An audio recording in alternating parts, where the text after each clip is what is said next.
بسم الله الرحمن الرحيم. السلام عليكم ورحمة الله وبركاته. مباريات ربع نهائي كأس العرش المغرب التطواني أولمبيك خريبكا الجيش الملكي النهضة البركانية. الرجاء الاشتراك في القناة ليصلكم كل جديد مع دعمنا بلايك.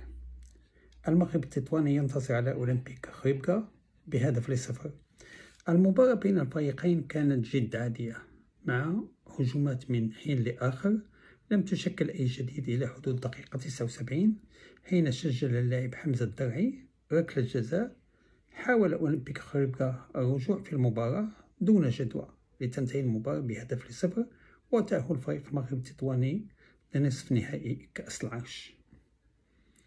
المقابلة الثانية اللي كانت عندنا واللي هي كانت قمة ربع نهائي كأس العرش كانت بين فريق الجيش الملكي وفريق النهضة البركانية. الجيش الملكي ينهزم أمام النهضة البركانية بركلة الترجيح. عرف الشوط الأول سيطرة مطلقة من فريق الجيش الملكي، وأضاع الزحزوح وآيتو خان فرص سانحة لعدم التركيز والتسرع، ومع تراجع كلي لنهضة بركان إلى الدفاع.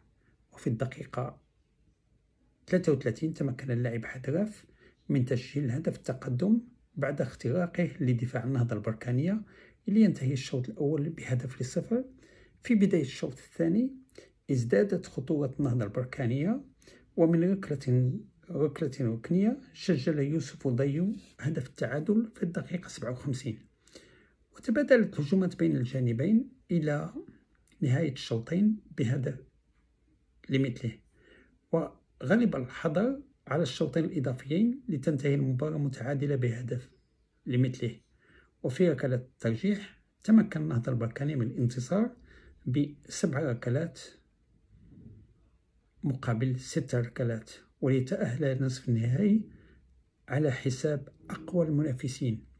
يعني المقابلة كانت مقابلة جد ممتازة بين الفريقين. الجيش الملكي قدم مقابلة رائعة، لكن الحظ خانوا في ركلة الترجيح، ولا داعي باش الناس يعني تتكلم ان اللي حصل كذا. يعني الجيش الملكي كان هو اللي غادي يربح المقابله، يعني لولا يعني سجلنا الهدف في الدقيقه 8 اللي ضرب العمود، وسجلنا السيه ديال اللاعب ايتو خان، كان ما كان حتى مشكل. وهذه هي كرة القدم، يوم منتصر ويوم منهزم ويوم متعادل.